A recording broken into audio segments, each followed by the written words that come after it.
Cinema నేను ప్రసూన. నటసింహం నందమూరి బాలకృష్ణ ఇప్పుడు ఒక వింత పరిస్థితిలో ఉన్నాడు. ఓవైపు గోపీచంద్ మలినేనితో సినిమా పట్టాలెక్కిందో లేదో అప్పుడే మరో 5 దర్శకుల పేర్లు లైన్లోకి వచ్చాయి. హనీఫ్ అదేని, హరీష్ శంకర్, శ్రీనివాసరాజు, వివేక్ ఆత్రేయ, వశిష్ఠ ఇలా ఒకరికొకరు సంబంధం లేని డైరెక్టర్ల పేర్లు వినిపిస్తుంటే ఫ్యాన్స్ తలపట్టుకుంటున్నారు. అసలు బాలయ్య ఎవరికి గ్రీన్ సిగ్నల్ ఇచ్చారు? వశిష్ఠ, దిల్ రాజు ప్రాజెక్ట్ పరిస్థితి ఏంటి? ఈ డైరెక్టర్ల ట్రాక్ రికార్డ్ చూస్తుంటే బాలయ్య కెరీర్ కు గండం పొంచి ఉందా?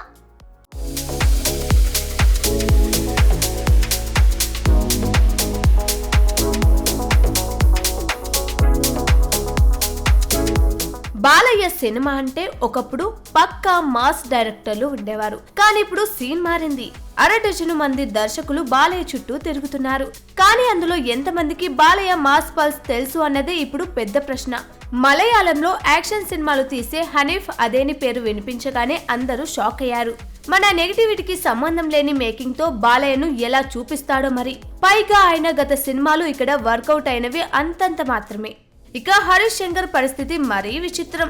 గబ్బర్ సింగ్ తర్వాత ఆయనకు సరైన హిట్ లేదు. పైగా రీమేక్ రాజానే ముద్ర పడిపోయింది. ఇప్పుడు బాలయ్యతో సినిమా అంటే మళ్ళీ ఏదైనా రీమేక్ కథను అంటగడతారా? హరీష్ శంకర్ టేకింగ్ కి బాలయ్య స్టామినా తోడైతేనే బాగుంటుంది. కానీ అది బాక్సాఫీస్ దగ్గర పేలుతుందా లేక తుస్సుమంటుందా చూడాలి. ఇక క్లాస్ సినిమాల డైరెక్టర్ వివేక్ ఆత్రేయ పేరు ఈ లిస్టులోకి రావడం అందరికీ పెద్ద సర్ప్రైజే. అంటే సుందరానికి లాంటి క్లాస్ సినిమాలు తీసే వివేక్ బాలయ్య బాడీ లాంగ్వేజ్ ను ఎలా హ్యాండిల్ చేస్తారు? ఇది మరి మిస్ మ్యాచ్ కాంబినేషన్ కాదా అని భయపడిపోతున్నారు ఫ్యాన్స్. ఇక దండపాల్యం లాంటి వైలెంట్ సినిమాలు తీసే శ్రీనివాస రాజుతో కూడా చర్యలు జరిగాయట. అయితే ఆయన మేకింగ్ స్టైల్ చాలా బీభత్సంగా ఉంటుంది. సో ఫ్యామిలీ ఆడియన్స్ బాలయ్య సినిమాకు దూరమయ్యే ప్రమాదమే ఎక్కువ. ఇక తాజాగా దిల్ రాజు సపోర్ట్ తో వశిష్ఠ పేరు బలంగా వినిపిస్తుంది. కానీ విశ్వంబర రిజల్ట్ రాకుండానే బాలయ్యను వశిష్ఠ చేతిలో పెట్టడం అంటే చీకట్లో బాణం వేయడమే. వచ్చే సంక్రాంతికి ఇప్పటికే చిరంజీవి, వెంకటేష్, నాగార్జున రేస్ లో ఉన్నారు. ఇలాంటి టఫ్ కాంపిటీషన్ లో వశిష్ఠ లాంటి యంగ్ డైరెక్టర్ బాలయ్య ఇమేజ్ కు తగ్గట్టుగా సినిమాను టైం కి కంప్లీట్ చేయగలడా? గ్రాఫిక్స్ తో కూడిన సినిమాలను తీయడం వశిష్ఠ స్టైల్. కానీ బాలయ్య ఫ్యాన్స్ కోరుకునేదే పక్కా మాస్ మసాలా. మరి ఈ ఇద్దరు సింక్ కుదురుతుందా? ఒకవేళ విశ్వాంబర తేడా కొడితే బాలయ్య ప్రాజెక్ట్ పరిస్థితి ఏంటి? ఇదిగో ఈ ప్రశ్నలు ఇప్పుడు నందమూరి ఫ్యాన్స్ ని టెన్షన్ పెట్టేస్తున్నాయి.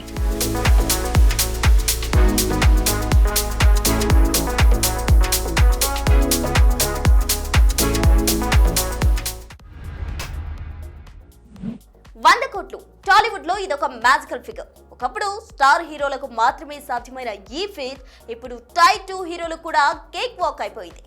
నిన్నగాను మొన్నొచ్చిన కుర్రాలు కూడా సెంచరీ కొట్టేసి బాక్స్ ఆఫీస్ దగ్గర జెండా పాతేస్తుంటే ఏళ్ల తరబడి ఇండస్ట్రీని నమ్ముకున్న కొందరు సీనియర్ ర్యాంక్ హీరోలకు మాత్రం ఆ మార్క్ అందని ద్రాక్షలానే మిగిలిపోయింది. హిట్ కొడితే చాలనుకున్న స్టేజ్ నుంచి 100 కోట్లు కొట్టకపోతే పరువు పోతుందన్న రేంజ్ కు టాలీవుడ్ వెళ్ళిపోయింది. అసలు మన టైప్ 2 హీరోలకు ఎవరి జాతకం మారుతోంది? ఎవరికి ఆ 100 కోట్ల కళ నెరవేరుతుంది? టాలీవుడ్ బాక్స్ ఆఫీస్ లెక్కలు మారిపోయాయి. ఇప్పుడు హిట్ పడితే సరిపోదు, 100 కోట్లు కలెక్ట్ చేయాల్సిందే. లేదంటే రేస్ లో వెనుకపడిపోయినట్టే. రౌడీ స్టార్ విజయ్ దేవరకొండ ఎప్పుడో గీతా గోవిందంతో ఈ బోర్డర్ దాటేసి దారి చూపించాడు. ఇక నేషనల్ స్టార్ నాని అయితే దసరా, సరిపోదా శనివారం అంటూ బ్యాక్ టు బ్యాక్ సెంచరీలు కొట్టి టైప్ 2 కింగ్ అనిపించుకున్నాడు. ఆఖరికి నిన్నగాక మొన్నొచ్చిన తేజ సజ్జా కూడా హనుమాన్, మిరాయ్ సినిమాలతో ఏకంగా 2 సార్లు 100 కోట్ల క్లబ్ లో చేరి సీరియళ్లకు షాక్ ఇచ్చాడు. కానీ ఇక్కడే అసలైన ట్విస్ట్ ఉంది. టాలీవుడ్ లో 10 ఏళ్లుగా పాతుకుపోయిన కొందరు హీరోలకు మాత్రం ఈ 100 కోట్ల మార్క్ ఒక అంతు చిక్కని మిస్టరీగా మిగిలిపోయింది. ముఖ్యంగా ఉస్తాద్ రామ్ పోతినేని మాస్ ఇమేజ్ ఉంది, ఎనర్జీ ఉంది. కానీ 100 కోట్ల బొమ్మ ఎక్కడ? వరుస ఫ్లాప్లతో రామ్ మార్కెట్ డల్ అయిపోతుందా అనే డౌట్ రైజ్ అవుతుంది. అటు నితిన్ పరిస్థితి కూడా అంతే. సినిమాలు వస్తున్నాయి, వెళ్తున్నాయి, కానీ బాక్స్ ఆఫీస్ దగ్గర ఆ మెరుపు మాత్రం కనిపించడం లేదు. మెగా హీరో సాయిధరం తేజ్ విరూపాక్షతో ఆ మార్క్ కి దగ్గరగా వెళ్లాడు. కానీ 90 కోట్ల దగ్గరే బండి ఆగిపోయింది. ఆ 10 కోట్లు దాటడానికి మెగా మేనల్లుడికి ఇంకెన్నేళ్లు పడుతుందో. ఇక శర్వానంద్, గోపీచంద్, అల్లరి నరేష్ లాంటి వాళ్ళకైతే ఆ 100 కోట్ల బార్డర్ ఇప్పట్లో కనిపించేలా లేదు. వీళ్ళకంటే జూనియర్లు అయిన సిద్ధు జొన్నలగడ్డ, టిల్లు స్క్వేర్ తో ఊచుకొతకొస్తుంటే సీనియర్లు మాత్రం ఇంకా ఫ్లాప్ల నుంచి తేరుకోలేకపోతున్నారు. సోలో హీరోగా రానా దగ్గుపాటి, యాక్షన్ స్టార్ బెల్లంకొండ సాయి శ్రీనివాస్ కూడా ఈ రేస్ లో వెనుకబడే ఉన్నారు. చిన్న హీరోలు సైతం పాన్ ఇండియా అంటూ కోట్లు కొల్లగొడుతుంటే ఈ టైప్ 2 హీరోలు మాత్రం ఇంకా లోకల్ మార్కెట్ దగ్గరే చక్కలు కొడుతున్నారు. మరి రాబోయే సినిమాలతోనైనా ఈ సెంచరీ కరువు తీరుతుందా, లేక జూనియర్ల జోరు చూస్తూ ఇలాగే సైలెంట్ అయిపోతారా? Let's wait and see.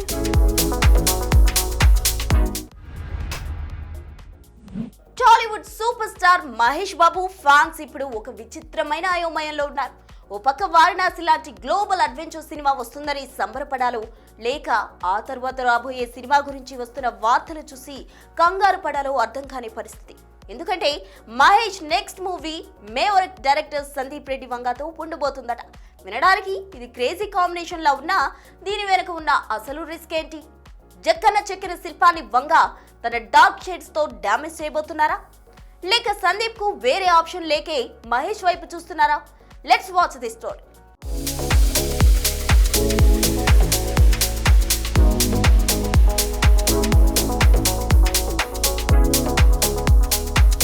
Mahesh Babu Jakkanna చెక్కిన శిల్పం. ఎస్, ఈ సూపర్ స్టార్ వారణాసి కోసం దాదాపు 3 ఏళ్లు తన కెరీర్ ను పణంగా పెట్టాడు. మరి ఇక ఈ గ్లోబల్ అడ్వెంచర్ 2027 ఏప్రిల్ 7న థియేటర్ లోకి రాబోతున్న సంగతి తెలిసిందే.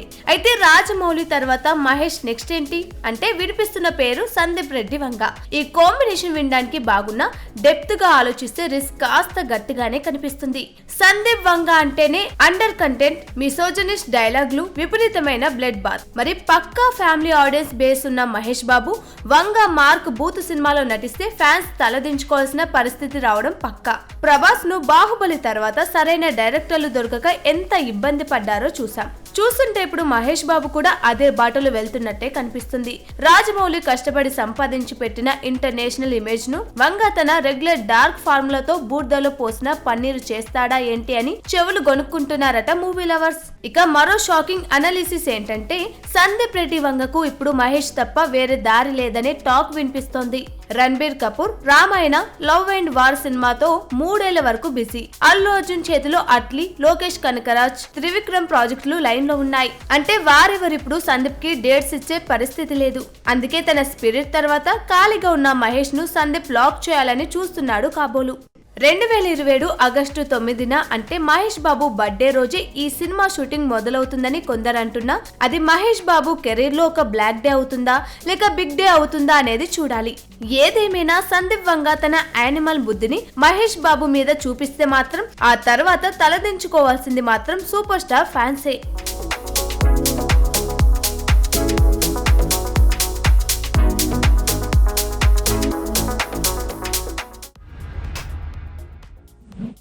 బిజినెస్ మేధావులకు సినిమా తీసే వాళ్ళకు తేడా ఏంటో తెలుసా? సినిమా ఆడకపోయినా తాము సేఫ్ అయిపోవాలనుకోవడం. ఇప్పుడు రామ్ చరణ్, బుచ్చిబాబుల పెద్ద సినిమా చుట్టూ జరుగుతుంది ఇదే అని ఫిల్మ్ సర్కిల్స్ లో వినిపిస్తున్న టాక్. షూటింగ్ మొదలవ్వక ముందే 100 కోట్ల లెక్కలు చూపిస్తూ జనాలను తప్పుదో పట్టిస్తున్నారా? ఈ సినిమా నాన్ థియేట్రికల్ డీల్స్ వెనుక ఉన్న అసలు లోగుట్టు ఏంటి? Let's expose it.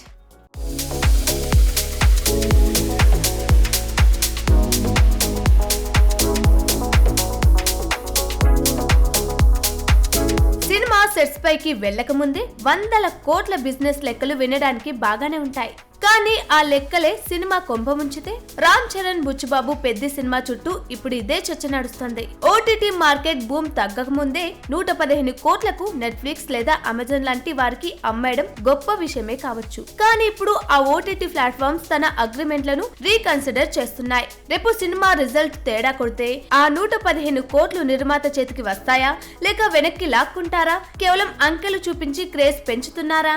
Cinema budget భారీగా పెరగడానికి అసలు కారణం మేకింగ్ కాదు, కేవలం కాస్టింగ్. జాన్వీ కపూర్ కి ఇస్తున్న కోట్ల రెమ్యునరేషన్ కి ఆమె ఇచ్చే అవుట్పుట్లకి ఏమైనా సంబంధం ఉందా? ఏఆర్ రెహమాన్ లాంటి పెద్ద పేర్లతో బ్రాండింగ్ చేసి అసలు కథని పక్కన పడేశారా? బడ్జెట్ లో 70% కేవలం రెమ్యునరేషన్లకే పోతే ఇక స్క్రీన్ మీద కనిపించే క్వాలిటీ సున్నా అని అర్థం కావట్లేదా? ఈ రోజుల్లో ఆడియన్స్ రైట్స్ కి 15 కోట్లు అంటే అది నమ్మశక్యంగా ఉందా? కేవలం హైప్ కోసం సృష్టించిన తప్పుడు లెక్కలా ఇవి? ఇక హిందీలో నేరుగా రిలీజ్ అంటూ డబ్బింగ్ రైట్స్ వదులుకోవడం అంటే అది ఓవర్ కాన్ఫిడెన్సే. హిందీలో ఒకవేళ అట్ట ఫ్లాప్ అయితే ఆ సాటిలైట్ రైట్స్ ని కొనే నాదుడెవరు? 150 కోట్లంటూ ఊదర కొడుతున్న ఆ అంకెలన్నీ కేవలం కాగితాల మీద లెక్కలేనా? చరణ్ ఒక పక్క షెడ్యూల్ తో కుస్తీ పడుతుంటే బుచ్చుబాబు మాత్రం ఏప్రిల్ 30న రిలీజ్ అంటూ డేట్లు ఇస్తున్నాడు. హడావిడిగా చుట్టేయడానికి ఇది షార్ట్ ఫిలిం కాదు, ఒక పాన్ ఇండియా ప్రాజెక్ట్. క్వాలిటీ లేకుండా రిలీజ్ చేస్తే మాత్రం మెగా ఫ్యాన్స్ తట్టుకోవడం చాలా కష్టం. ఇక నిర్మాత సతీష్ కిలారు సేఫ్ జోన్ లో ఉన్నారని సంబరపడొచ్చు, కానీ డిస్ట్రిబ్యూటర్ల పరిస్థితి ఏంటి? ప్రీ రిలీజ్ బిజినెస్ పేరుతో రేట్లు పెంచేసి రేపు సినిమా పోతే వారిని రోడ్డున పడేస్తారా? అంకెలు గొప్పగా ఉన్నంత మాత్రాన బొమ్మ హిట్ కాదు. బిజినెస్ మీద ఉన్న శ్రద్ధలో 10వ వంతు సినిమా మీద పెడితే బాగుంటుంది. లేదంటే పెద్ది పేరు గొప్ప, మేకింగ్ దిబ్బ.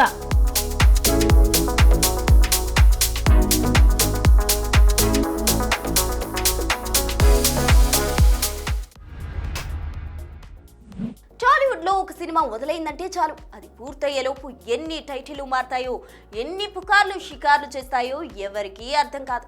ఇప్పుడు man of masses NTR, Prashanth Neel సినిమా విషయంలోనూ అదే జరుగుతోంది.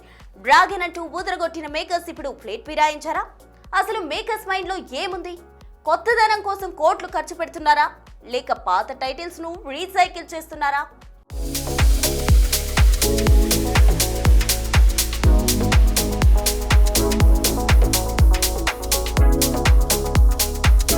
ప్రశాంత్ నీల్, ఎన్టీఆర్ ఈ కాంబినేషన్ అనగానే ఫ్యాన్స్ ఎన్నో ఆశలు పెట్టుకున్నారు. ఇప్పటి వరకు ఈ సినిమాకు డ్రాగన్ అనే టైటిల్ కూడా వినబడింది.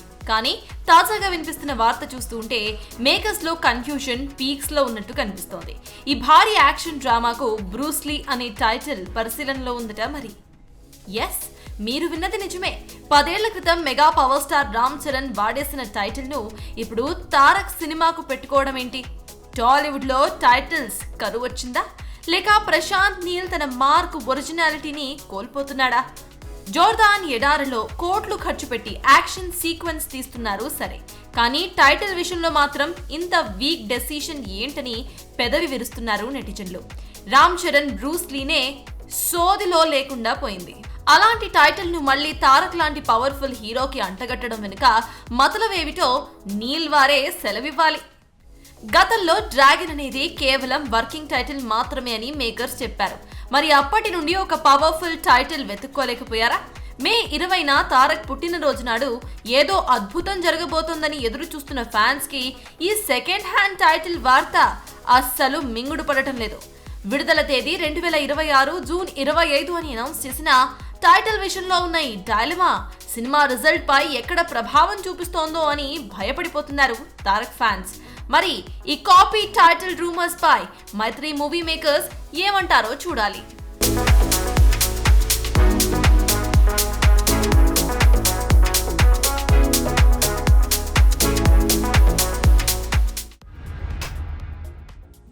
టాలీవుడ్ లో సెంటిమెంట్లు ఎంత బలంగా ఉంటాయో ప్రత్యేకంగా చెప్పక్కర్లేదు.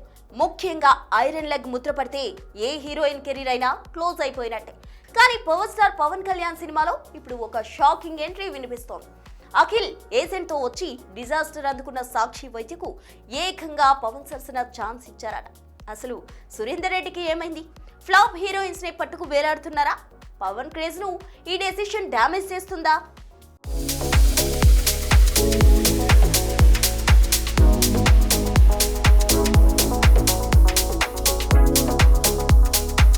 పవర్ స్టార్ పవన్ కళ్యాణ్ సినిమా అంటే ఇండస్ట్రీలో ఒక రేంజ్ అంచనాలు ఉంటాయి. అలాంటిది సురేందర్ రెడ్డి దర్శకత్వంలో రాబోతున్న భారీ ప్రాజెక్టులో హీరోయిన్ ఎవరంటే సాక్షి వైద్య అనే పేరు వినిపిస్తోంది.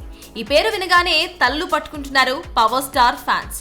మొదటి సినిమా ఏజెంట్ తో బాక్స్ ఆఫీస్ వద్ద కోట్లు ముంచేసిన ఈ ముంబై బ్యూటీకి మళ్ళీ సురేందర్ రెడ్డి రెడ్ కార్పెట్ వేయడం ఏంటి? కేవలం డైలాగులు ఇంగ్లీష్ లో రాసుకొని చదువుతుందన్న ఒకే ఒక కారణంతో పవన్ లాంటి స్టార్ పక్కన పెట్టేస్తారా? డిసిప్లిన్ ఉంటే సరిపోతుందా? అదృష్టం అక్కర్లేదా అనే క్వశ్చన్స్ చేస్తున్నారు పవర్ స్టార్ ఫ్యాన్స్. ఈ మధ్య వచ్చిన నారీ నారీ నడుమ మురారి హిట్ అయిందని, సాక్షికి క్రేజ్ పెరిగిందని కొందరు అంటున్నారు. కానీ అది హీరో శర్వానంద్ వల్ల వచ్చిన సక్సెస్ తప్ప సాక్షి వల్ల కాదని ట్రేడ్ విశ్లేషకుల మాట. ఇమాన్వి లాంటి సెన్సేషనల్ బ్యూటీ ఒక హీరోయిన్ గా ఉంటే మరో హీరోయిన్ గా సాక్షిని తీసుకోవడం అంటే సినిమా వెయిట్ తగ్గించుకోవడమే అన్న కామెంట్స్ సోషల్ మీడియాలో గట్టిగానే వినిపిస్తున్నాయి. వరుణ్ తేజ్, అఖిల్ లాంటి యంగ్ హీరోస్ తోనే కెరీర్ సరిగ్గా బిల్డ్ చేసుకోలేని ఈ భామ ఇప్పుడు పవర్ స్టార్ ఇమేజ్ ను తట్టుకోగలదా? ఉగాది తర్వాత పట్టాలకే ఈ ప్రాజెక్టులో సాక్షి పాత్ర క్లిక్ అవ్వకపోతే సురేందర్ రెడ్డి విమర్శల పాలు కావటం ఖాయం. పవన్ కళ్యాణ్ వంటి బిగ్ స్టార్ సినిమాను ఇలాంటి రిస్కీ కాస్టింగ్ తో ఇబ్బందుల్లో పడేస్తారా అన్నదే ఇప్పుడు $1 మిలియన్ ప్రశ్న.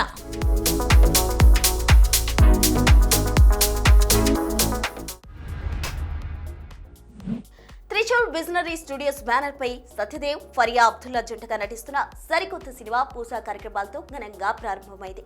బి నరేంద్ర రెడ్డి నిర్మిస్తున్న ఈ సినిమాకు లక్ష్మీనారాయణ దర్శకత్వం వహిస్తున్నారు. ఇక రామానాయుడు స్టూడియోలో ఘనంగా ప్రారంభమైన ఈ సినిమాకు హెడ్ మిషన్ అనిల్ రావుపూడి క్లాప్ కొట్టడం విశేషం.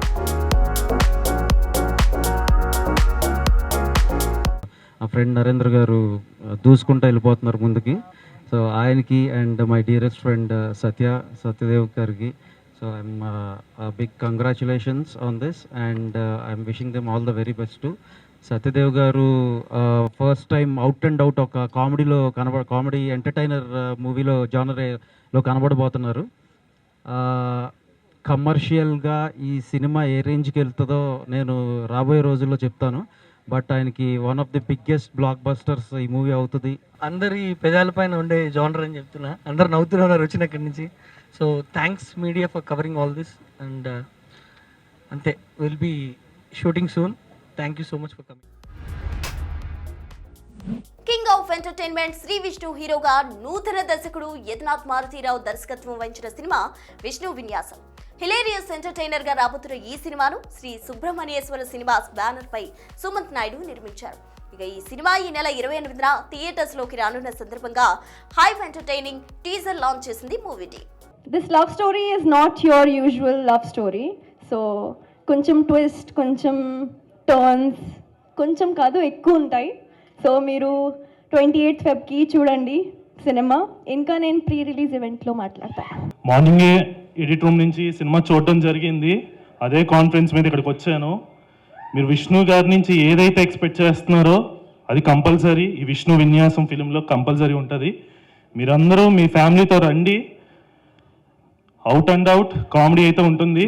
మిమ్మల్ని ఎక్కడ డిసప్పాయింట్ చెయ్యం. విష్ణు విన్యాసం ఈజ్ కమింగ్ ఆన్ 28th. మా విష్ణు చేసే విన్యాసం మీరందరూ వచ్చి ఎంజాయ్ చేయండి. Thank you. విష్ణు విన్యాసం టీజర్ 28కి రిలీజ్ అవుతుంది. తప్పకుండా మీ అందరికీ చాలా బాగా నచ్చుతుంది ఈ సినిమా. ఫస్ట్ హాఫ్ అంతా యంగ్ బ్యాచ్ పిచ్చిగా కనెక్ట్ అవుతారు. సెకండ్ హాఫ్ అంతా ఫ్యామిలీస్కి విపరీతంగా నచ్చుతుంది. ఆ లాస్ట్ 10-15 మినిట్స్ కుర్రాళ్ళకి అండ్ ఫ్యామిలీస్కి అందరికీ నచ్చుతుంది. ఇది ఒక మంచి సెలబ్రేషన్ లాంటి సినిమా. సో తప్పకుండా మీరు అందరూ థియేటర్లో ఎంజాయ్ చేస్తారు, మనస్ఫూర్తిగా ఎంజాయ్ చేస్తారు. ఒక స్ట్రెస్ బస్టర్ లాగా ఉంటుంది. మంచి డైలాగులు. ముందుగా మారుతి గారు, ఈ సినిమాకి డైరెక్ట్ చేసిన మారుతి గారు ఒంగోలు బ్యాక్ డ్రాప్ ని తీసుకున్న స్టోరీ ఇది. సో ఆయనది ఒంగోలే. ఒంగోలులో కొత్త పదాలు మరి అవి అందరికీ ఎలా అర్థమవుతాయో తెలియదేమో కానీ చూసిన వాళ్ళందరూ మాత్రం చాలా బాగా నవ్వుతున్నారు డైలాగ్స్ అన్నట్లకి కూడా. థ్యాంక్ యూ అండి ఈ స్టోరీ నా దగ్గరికి పట్టుకొచ్చినందుకు. అలాగే మా సుబ్రహ్మణ్యం గారికి థ్యాంక్ యూ అండి ఈ సినిమా ప్రొడ్యూస్ చేసినందుకు. అండ్ టెక్నీషియన్స్ అందరూ కూడా, రాధన్ గారు, కెమెరామెన్ మా సాయి శ్రీరామ్ గారు, అట్లాగే ఎడిటర్ కార్తీక్, అందరికీ కూడా చాలా థ్యాంక్స్. ఇవి ఇప్పటి వరకు ఉన్న క్రేజీ అప్డేట్స్. మరిన్ని లేటెస్ట్ అప్డేట్స్ మళ్ళీ కలుద్దాం. అంతవరకు చూస్తూనే ఉండండి Big TV. Fashion partner Shoppers stop.